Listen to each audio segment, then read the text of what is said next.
All right, everyone, welcome. Today we're going to be unpacking the brand new union budget for 2026-27. We'll break down all the key numbers, the big new schemes, and the ideas that are really going to shape India's economy in the year ahead. So let's dive right in.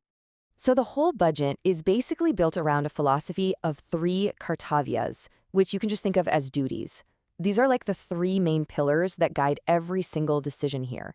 And that's exactly how we're going to structure this deep dive, so we can really get a handle on the government's vision. Here's a quick roadmap of what we'll cover. We're going to start with the big picture numbers, the foundation. Then we'll walk through each of those three Kartavyas one by one.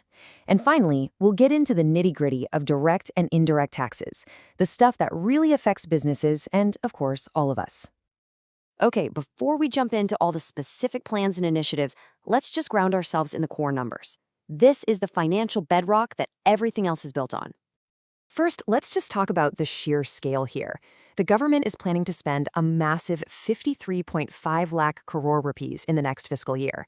I mean, just let that number sink in. It's a huge increase in public spending, and it really signals just how ambitious the plans we're about to discuss really are. Next up, the fiscal deficit. Now, what does that actually mean?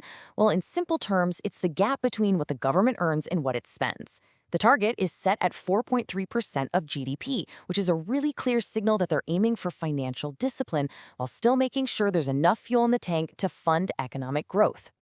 So, you might be asking, where's all this money coming from? Well, a gigantic chunk, we're talking an estimated 28.7 lakh crore rupees, is expected to come from net tax receipts. This right here is the engine that's going to power all the government spending and every single initiative we're about to cover. All right, let's get into that first Kartavya, which is all about putting the pedal to the metal on economic growth.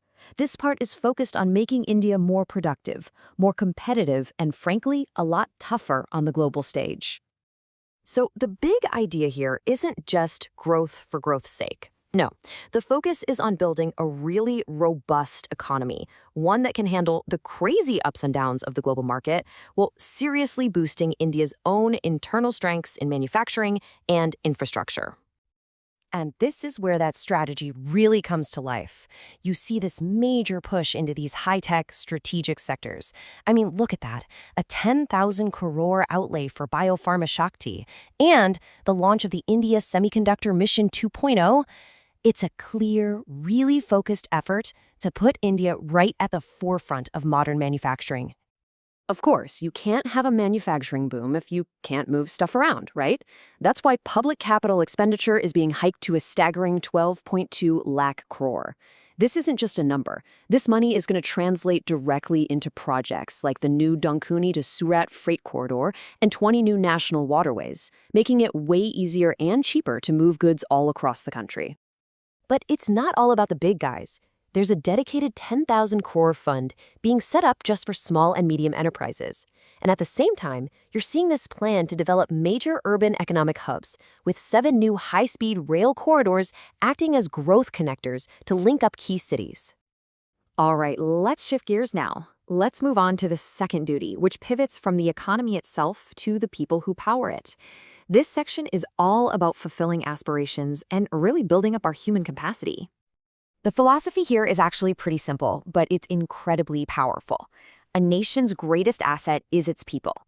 The idea is that by investing in their health, their skills, and their education, you're not just helping individuals, you're creating partners in prosperity who can drive the country's growth from the ground up. And here's exactly how that philosophy is being put into action. You've got this major push to create 100,000 new allied health professionals in just 5 years.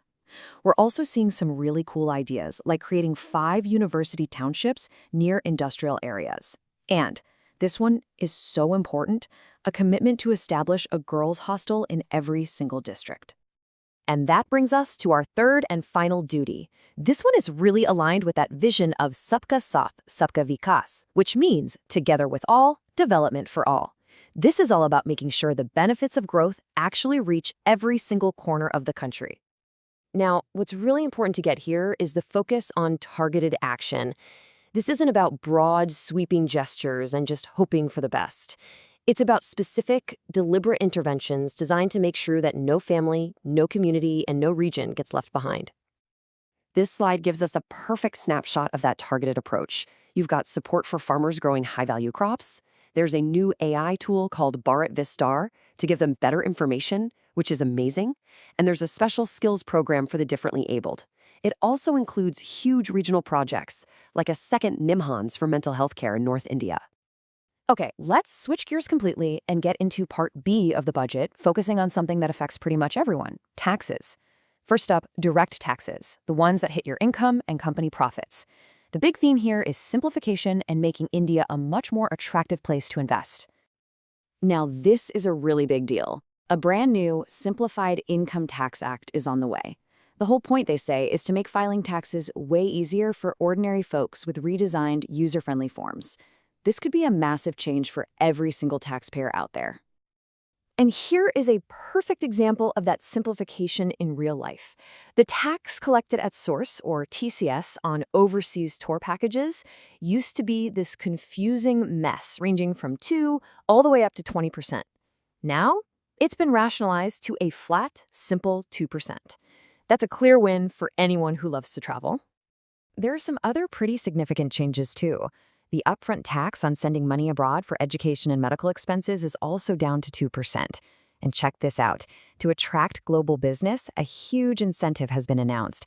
A tax holiday all the way until 2047 for foreign cloud service providers who use Indian data centers. On the flip side, the securities transaction tax on futures trading has been nudged up slightly to 0.05%. Okay, let's move on to our final section, indirect taxes. Now, this covers things like customs duties and tariffs. The big focus here is all about streamlining processes to boost trade and just make doing business in India a whole lot easier. And you can see this goal in action in a few different ways. There are customs duty exemptions to help out key manufacturing sectors. For individuals, the tariff on imported personal goods has been cut in half, down to 10%. But honestly, the biggest news here might be for small businesses. The 10 lakh rupee value cap on courier exports is being removed completely. That is a game changer, opening up global markets for so many artisans and startups. So there you have it. We've walked through a budget that's structured around 3 core duties: boosting the economy, empowering people, and making sure development is inclusive. The roadmap is laid out with massive investments and some really significant reforms. And the final question it leaves us with is this: will this multi-pronged approach be enough to steer India towards its ambitious vision for 2047? Well, that's the question we'll all be watching unfold.